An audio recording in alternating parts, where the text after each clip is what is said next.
ମନୁଷ୍ୟ ଯେତେବେଳେ ଚତୁର୍ଦ୍ଦିଗରୁ ବିଚ୍ଛିନ୍ନ ହୋଇପଡ଼େ, ନିଃସହାୟ ଏବଂ ନିସମ୍ବଳ ହୋଇପଡ଼େ, ସେତେବେଳେ ସେ ପରମ ଆଶ୍ରୟ ଭଗବାନଙ୍କର ପାଦପଦ୍ମରେ ଆତ୍ମସମର୍ପଣ କରି ତାଙ୍କୁ ଭକ୍ତି ଗଦଗଦ ଚିତ୍ତରେ ପ୍ରାର୍ଥନା କରି ବସେ।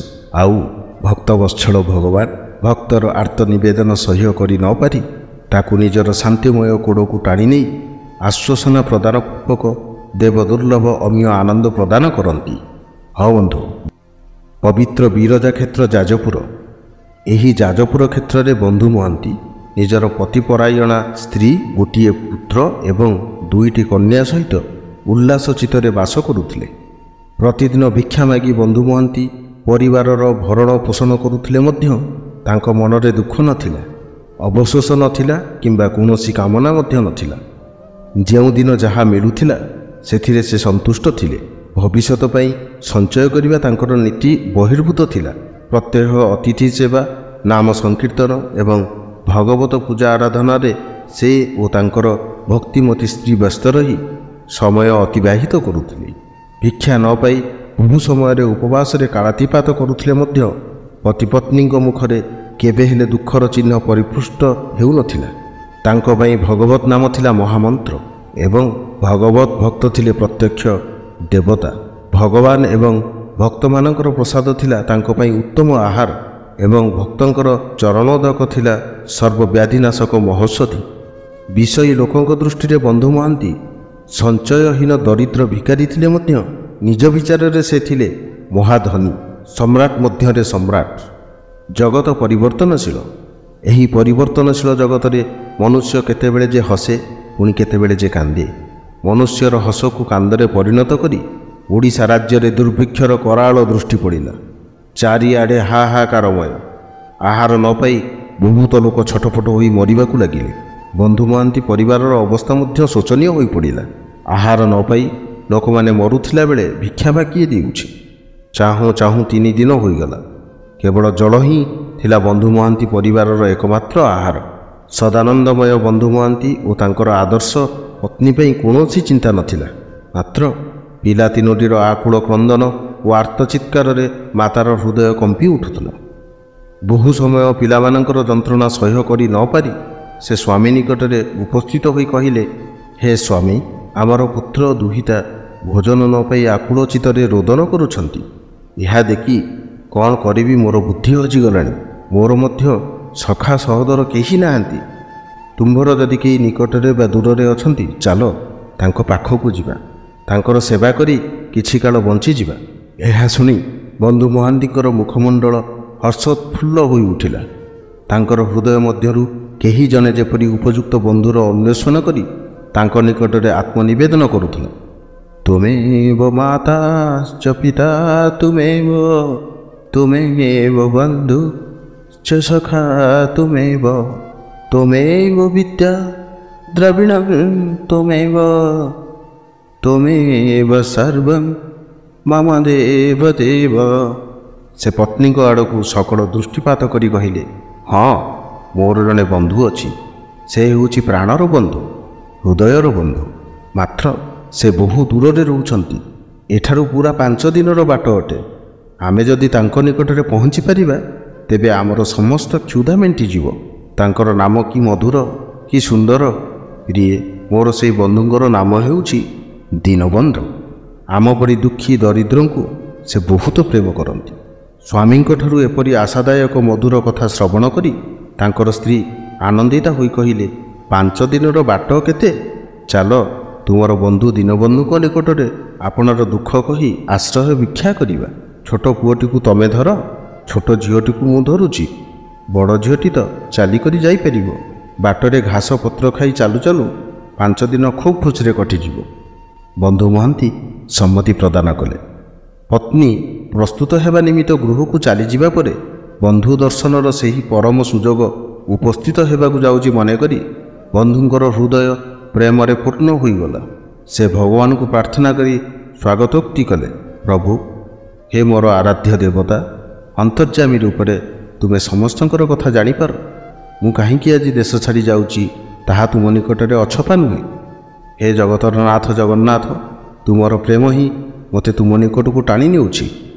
ବହୁ ଦିନରୁ ତୁମ ଚରଣାବିନ୍ଦ ଦର୍ଶନ କରିବାର ଅଭିଳାଷ ଥିଲା। ଆଜି ଏହି ଦୁର୍ଭିକ୍ଷ ରୂପୀ ବନ୍ଧୁର ସହାୟତାରେ ତୁମ ପରି ଜଗତବନ୍ଧୁଙ୍କର ଦର୍ଶନ କରିବା ପାଇଁ ସୁଯୋଗ ଉପସ୍ଥିତ ହୋଇଛି। ମୃତ୍ୟୁ ଭୟରେ ଗୃହ ତ୍ୟାଗ କରିବା ତ ପାଗଳାମୀର କାମ। ମୃତ୍ୟୁ କେଉଁଠି ନାହିଁ। ସଂସାରରେ ଏପରି କୌଣସି ସ୍ଥାନ ଅଛି ଯେଉଁଠିକି ମୃତ୍ୟୁ ରୂପରେ ତୁମେ କ୍ରୀଡ଼ା କରୁନାହଁ? ଅନ୍ନ ଚିନ୍ତାରେ କେହି ଭଗବତ ବିଶ୍ୱାସୀ କ'ଣ କେବେ ଗୃହ ତ୍ୟାଗ କରେ? ତୁମେ ପରା ବିଶ୍ୱମ୍ବର, ଚରାଚର ସମସ୍ତଙ୍କର ଉଦର ତୁମେ ହିଁ ପୂରଣ କରୁଛ। ତୁମ ପରି ବିଶ୍ୱମ୍ବରଙ୍କର ଉପରେ ଆଶ୍ରୟ ନ କରି ଅନ୍ନ ଚିନ୍ତା କରିବା ଅବିଶ୍ୱାସୀର କାର୍ଯ୍ୟ, ପାପୀର କାର୍ଯ୍ୟ, ଦୁରାଚାରର କାର୍ଯ୍ୟ। ହେ ସ୍ୱାମୀ, ଏହି ଲୋକମାନଙ୍କୁ ନେଇ ମୁଁ ଆଜି ତୁମ ମନମୋହନ ଛବି ଦେଖିବାକୁ ଯାଉଛି। ମୋତେ ଆଶୀର୍ବାଦ କର ପ୍ରଭୁ। ତୁମର ଆଶୀର୍ବାଦ ଲାଭ କରି ମୁଁ ପବିତ୍ର ନୀଳାଚଳରେ ପହଞ୍ଚି ତୁମର ସୁରମୁନି ବନ୍ଦିତ ପାଦପଦ୍ମ ଦର୍ଶନ କରିବି। ବନ୍ଧୁ ମହାନ୍ତିଙ୍କର ଏପରି ଭଗବତ ଚିନ୍ତାର ମଧ୍ୟରେ ତାଙ୍କର ସ୍ତ୍ରୀ ଓ ପିଲାମାନେ ପ୍ରସ୍ତୁତ ହୋଇଯାଇଥିଲେ। ତେଣୁ ଭଗବାନଙ୍କର ଗୁଣ କୀର୍ତ୍ତନ କରି ସମସ୍ତେ ବନ୍ଧୁ ଦର୍ଶନରେ ପ୍ରବଳ ପିପାସା ନେଇ ବାହାରି ପଡ଼ିଲେ। ଦୀର୍ଘ 5 ଦିନର ପଥ ଅତିକ୍ରମ କରି ସେମାନେ ପୁରୁଷୋତ୍ତମ କ୍ଷେତ୍ରରେ ପବିତ୍ର ଭୂମିରେ ପଦାର୍ପଣ କଲେ। ବନ୍ଧୁ ମହାନ୍ତି ଆନନ୍ଦରେ ଅଧୀର ହୋଇପଡ଼ିଲେ। ତାଙ୍କର ଶରୀରରେ ରୋମାଞ୍ଚ ଜାତ ହେଲା ଏବଂ ଅନ୍ୟମାନଙ୍କ ଅଲକ୍ଷ୍ୟରେ ତାଙ୍କର ନେତ୍ରରୁ ଝରି ଆସିଲା 2 ଟୋପା ଲୁହ। ସେ ଲୁହ ଥିଲା ଆନନ୍ଦର, ଆବେଗର, ଉତ୍କଣ୍ଠାର। ଭକ୍ତ ପରିବାର ସିଂହଦ୍ୱାର ନିକଟରେ ଉପସ୍ଥିତ ହେଲେ। ସନ୍ଧ୍ୟା ସମୟର ପ୍ରବଳ ଭିଡ଼ ଅତିକ୍ରମ କରି ସ୍ତ୍ରୀ ଓ ସନ୍ତାନମାନଙ୍କୁ ନେଇ ମନ୍ଦିର ମଧ୍ୟରେ ପ୍ରବେଶ କରିବାକୁ ବନ୍ଧୁ ମହାନ୍ତି ଅସମୀଚୀନ ବୋଧ କଲେ ଏବଂ ଦୂରରୁ ପତିତପାବନଙ୍କୁ ଦର୍ଶନ କରି ଓ ଚର୍ମନେତ୍ରକୁ ପବିତ୍ର କରି ଦକ୍ଷିଣ ଦ୍ୱାରସ୍ଥ ପେଜନଳା ନିକଟରେ ଉପସ୍ଥିତ ହେଲେ। ବନ୍ଧୁ ମହାନ୍ତିଙ୍କୁ ହଠାତ୍ ପେଜନଳା ପାଖରେ ବସିବାର ଦେଖି ତାଙ୍କର ସ୍ତ୍ରୀ ତାଙ୍କୁ ପ୍ରଶ୍ନ କଲେ, ସ୍ୱାମୀ, ବନ୍ଧୁଙ୍କ ଗୃହ ନିକଟକୁ ଆସି ମଧ୍ୟ ଏଠାରେ ବସିଲ କାହିଁକି? ଦେଖ, ରାତ୍ରି କିପରି ଘୋର ଗର୍ଜନ କରି ମାଡ଼ି ଆସୁଛି। ଆଉ କିଛି କ୍ଷଣ ପରେ ଘନ ଅନ୍ଧକାରରେ ଧରିତ୍ରୀ ଛାଇ ହୋଇଯିବ। ଏତେ ରାତ୍ରିରେ ପିଲାମାନଙ୍କୁ ନେଇ କୁଆଡ଼େ ଯିବା? ଥରେ ବନ୍ଧୁଙ୍କ ସହିତ ସାକ୍ଷାତ କର। ବନ୍ଧୁ ମହାନ୍ତି ପତ୍ନୀଙ୍କର କଥାରେ ଭାବିବାକୁ ଲାଗିଲେ। ତୁଚ୍ଛ ଆହାର ପାଇଁ ଦୀନବନ୍ଧୁଙ୍କ ନିକଟକୁ ଯିବା ଉଚିତ ନୁହେଁ। ଆସନ୍ତାକାଲିର ପ୍ରଭାତରେ ତାଙ୍କୁ ଦର୍ଶନ କରିବା ବିଧେୟ ସେ ପ୍ରକାଶ କରି ପତ୍ନୀଙ୍କୁ କହିଲେ, ଆଜି ଆମେ ବଡ଼ ଅସମୟରେ ଆସି ପହଞ୍ଚିଛେ। ବନ୍ଧୁଙ୍କର ସାକ୍ଷାତ ଲାଭ କରିବା ଏ ସମୟରେ ବଡ଼ କଠିନ। ଆଜି ଦୂର ଦୂରାନ୍ତରରୁ ତାଙ୍କୁ ଆହୁରି ଅନେକ ବନ୍ଧୁ ଭେଟିବାକୁ ଆସିଛନ୍ତି। ତେଣୁ ତାଙ୍କର ମନ୍ଦିରରେ ଭୀଷଣ ଭିଡ଼ ହୋଇଛି। ଆଜି ରାତ୍ରିରେ ଆମ୍ଭେମାନେ ଏହି ପେଜନଳାରୁ ପେଜ ପିଇ ଜୀବନ ଧାରଣ କରିବା ଏବଂ ପ୍ରଭାତ ହେଲେ ବନ୍ଧୁଙ୍କ ସହିତ ସାକ୍ଷାତ କରିବା। ପତିବ୍ରତା ପତ୍ନୀ ସ୍ୱାମୀଙ୍କର କଥାକୁ ଅସ୍ୱୀକାର କରିପାରିଲେ ନାହିଁ। ସେ ଓ ତାଙ୍କର ପିଲା 3ଟି ପେଜନଳାରୁ ପେଜ ପିଇ ପରମ ତୃପ୍ତି ଲାଭ କଲେ। ପରେ ତାଙ୍କର ଅବଶ ଶରୀର ନିଦ୍ରା ଦେବୀଙ୍କର ନରମ କୋଳରେ ଢଳି ପଡ଼ିଲା। ବନ୍ଧୁ ମହାନ୍ତିଙ୍କୁ କିନ୍ତୁ କ୍ଷୁଦ୍ର ନଥିଲା କି ନିଦ୍ରା ନଥିଲା। ସେ ଭଗବତ ପ୍ରେମରେ ବିହ୍ୱଳ ହୋଇ ଧ୍ୟାନସ୍ଥ ହୋଇପଡ଼ିଲେ। ଏଣେ ଶ୍ରୀମନ୍ଦିରରେ ସମସ୍ତ ନୀତି ସମାପ୍ତ ହେଲା। ବଡ଼ସିଂହାର ପରେ ଭଣ୍ଡାର ଅଧିକାରୀ ମନ୍ଦିରର ଦ୍ୱାର ବନ୍ଦ କରି ସ୍ୱଗୃହକୁ ପ୍ରସ୍ଥାନ କଲେ। ରାତ୍ରିର ଘନ ଅନ୍ଧକାର ମଧ୍ୟରେ ସମସ୍ତେ ଯେତେବେଳେ ନିଦ୍ରାଗତ ଥିଲେ, ସେତେବେଳେ ମହାପ୍ରଭୁ ଜଗନ୍ନାଥଙ୍କୁ ଲାଗିଥିଲା ଭକ୍ତର ଚିନ୍ତା। ସେ ଭକ୍ତ ଚିନ୍ତାରେ ବିଭୋର ହୋଇ ରତ୍ନପଲଙ୍କ ତ୍ୟାଗପୂର୍ବକ ରତ୍ନ ଥାଳିରେ ସ୍ୱପାକ ଅନ୍ନ ବ୍ୟଞ୍ଜନ ଧରି ଭକ୍ତ ନିକଟରେ ଉପନୀତ ହେଲେ। ବନ୍ଧୁ ନାମ ଧରି ଡାକିଲେ। ତାର ପତ୍ନୀ ଶୁଣି ସ୍ୱାମୀଙ୍କୁ ଜଣାଇବାରୁ ତାର ସ୍ୱାମୀ କହିଲା, ଏ କ୍ଷେତ୍ରରେ ମୋର ବନ୍ଧୁ ତ କେହି ନାହିଁ। କିଏ କାହାକୁ ଡାକୁଛି, ମୁଁ କାହିଁକି ଯିବି? ଏପରି କହି ଉଭୟ ଚୁପ୍ ରହିଲେ। ଜଗନ୍ନାଥ ବହୁତ ଜୋରରେ ପାଟି କରି ଡାକିଲେ, ଓ ଯାଜପୁରିଆ ବନ୍ଧୁ, ଟିକେ ଶୁଣ। କୁଟୁମ୍ବ ଘେନି 5 ପ୍ରାଣୀକୁ ନେଇ ଯେ ପେଜନଳା ପାଖରେ ଅଛ, ମୁଁ ଖାଇବା ନେଇ ଆସିଛି। ଟିକେ ମୋ ପାଖକୁ ଆସ। ଏହା ଶୁଣି ବନ୍ଧୁ ଜଗନ୍ନାଥଙ୍କ ପାଖକୁ ଗଲା। ଦେଖିଲା ଜଣେ ବିପ୍ର ଅନ୍ନ ଥାଳିଟି ଧରି ତା ଆଡ଼କୁ ବଢ଼ାଇ ଦେଲା ଏବଂ କହିଲା, ଆରାମରେ ଭୋଜନ କର। କାଲି ସକାଳୁ ମୁଁ ତୋତେ ଅନ୍ନ ବସ୍ତ୍ର ସବୁ ଖଞ୍ଜିଦେବି। ତୁମେ ଟିକିଏ ବି ଚିନ୍ତା କର ନାହିଁ। ଏହିପରି ଜଗନ୍ନାଥ କହି ଅନ୍ତର୍ଧ୍ୟାନ ହୋଇଗଲେ। ବନ୍ଧୁ ସେ ଅନ୍ନକୁ ନେଇ ସମସ୍ତଙ୍କୁ ଉଠାଇ ଥାଳିଟିକୁ ମଝିରେ ଥୋଇ ସମସ୍ତେ ପେଟ ଭରି ଆହାର କଲେ। ବନ୍ଧୁ ଥାଳିଟିକୁ ଧରି କବାଟ ପେଲି ଥାଳିଟିକୁ ନିଅ ବୋଲି ବହୁତ ସମୟ ଡାକିଲେ। କେହି ନ ଶୁଣିବାରୁ ନିରାଶ ହୋଇ ଆସି ଛିଣ୍ଡା କନା ଗୁଡ଼ାଇ ସିଂହସ୍ଥାନରେ ଥୋଇଦେଲେ। ନିଶି ଶେଷ ହେବାରୁ ସେବକମାନେ ସ୍ନାନ କରି କବାଟ ଫିଟାଇ ଯେ ଯାହା ସେବାରେ ଲାଗିଲେ। ଭଣ୍ଡାର ଫିଟାଇ ଦେଖିଲେ ରତ୍ନ ଥାଳି ନାହିଁ। ସମସ୍ତେ ତାଟକା ହୋଇଗଲେ, ଆଶ୍ଚର୍ଯ୍ୟ ବି ହୋଇଗଲେ। ଦେଉଳରେ ହୁରି ପଡ଼ିଗଲା।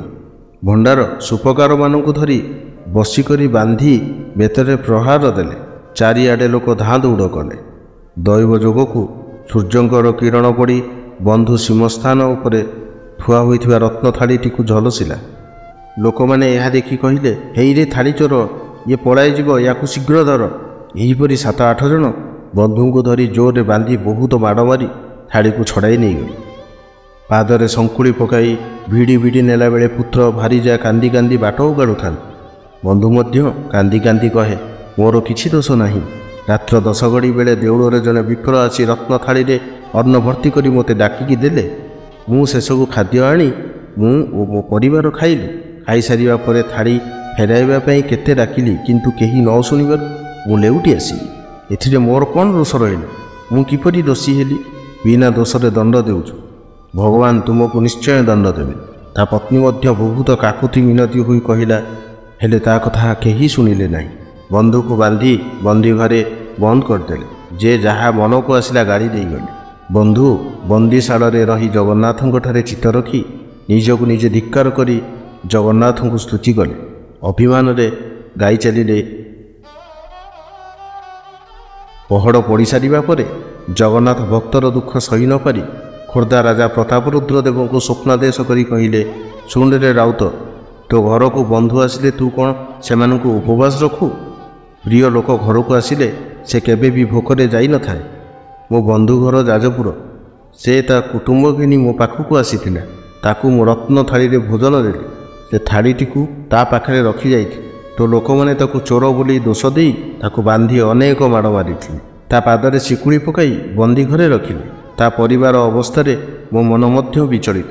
ମୁଁ ତୋତେ ଆଦେଶ ଦେଉଛି, ତୁ ସଙ୍ଗେ ସଙ୍ଗେ ଶ୍ରୀକ୍ଷେତ୍ରକୁ ଯାଇ ମୋ ବନ୍ଧୁକୁ ବନ୍ଦୀରୁ ଫିଟାଇ ପାଦରେ ଶଙ୍କୁଳ କାଟି ତା ପାଦ ତଳେ ବିନୟ ହେବୁ।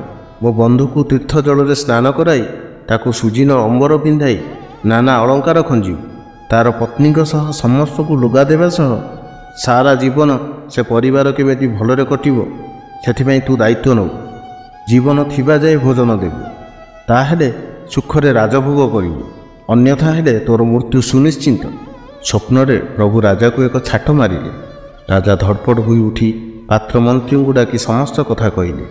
ଯଥାଶୀଘ୍ର ରାଜା ଶ୍ରୀକ୍ଷେତ୍ରରେ ପହଞ୍ଚି ବନ୍ଧୁଙ୍କ ପାଖକୁ ଯାଇ ବନ୍ଧୁଙ୍କର ବନ୍ଧନ ଫିଟାଇବାକୁ ଆଦେଶ ଦେଲେ।